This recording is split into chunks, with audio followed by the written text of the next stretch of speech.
Welcome to Skyscape. Stillnes Speaks, Chapter 2, Part 2. The mind exists in a state of not enough, and so is always greedy for more. When you are identified with your mind, you get bored and restless very easily.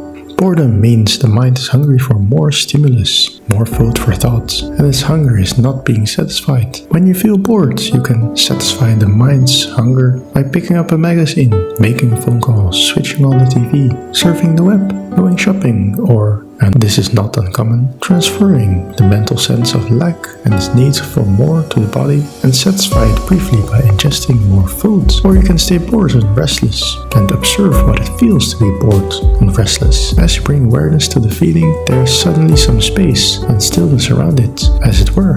A little at first, but as the sense of inner space grows, the feeling of boredom will begin to diminish in intensity and significance. So even boredom can teach you who you are and who you are not. You discover that a bored person is not who you are. Boredom is simply a conditioned energy movement within you. Neither are you an angry, sad or fearful person. Boredom, anger, sadness or fear are not yours, not personally.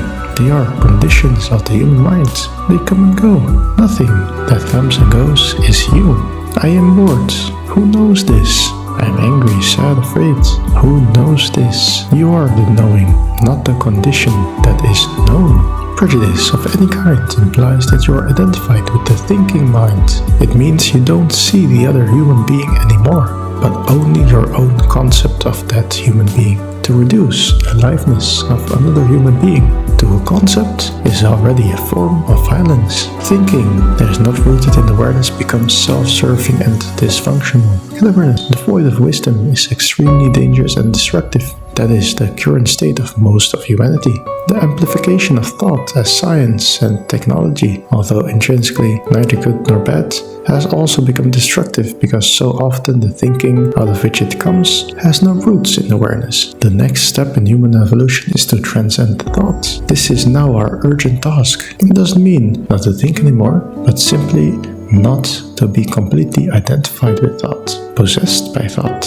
You may have overlooked that brief periods in which you are conscious without thought are already occurring naturally and spontaneously in your life. You may be engaged in some manual activity or walking across a room or waiting at the airline counter and be so completely present that the usual mental static of thought subsides and is replaced by an aware presence. Or you may find yourself looking at the sky or listening to someone without any inner mental commentary. Your perceptions become crystal clear, unclouded by thought. To the mind, all this is not significant because it has more important things to think about. It is also not memorable, and that's why you may have overlooked that it is already happening. The truth is that it is the most significant thing that can happen to you. It is the beginning of a shift from thinking to aware presence, to become at ease with the state of not knowing. This takes you beyond mind, because the mind is always trying to conclude and interpret. It is afraid of not knowing. So when you can be at ease with not knowing, you have already gone beyond the mind. A deeper knowing that is non-conceptual then arises out of that state.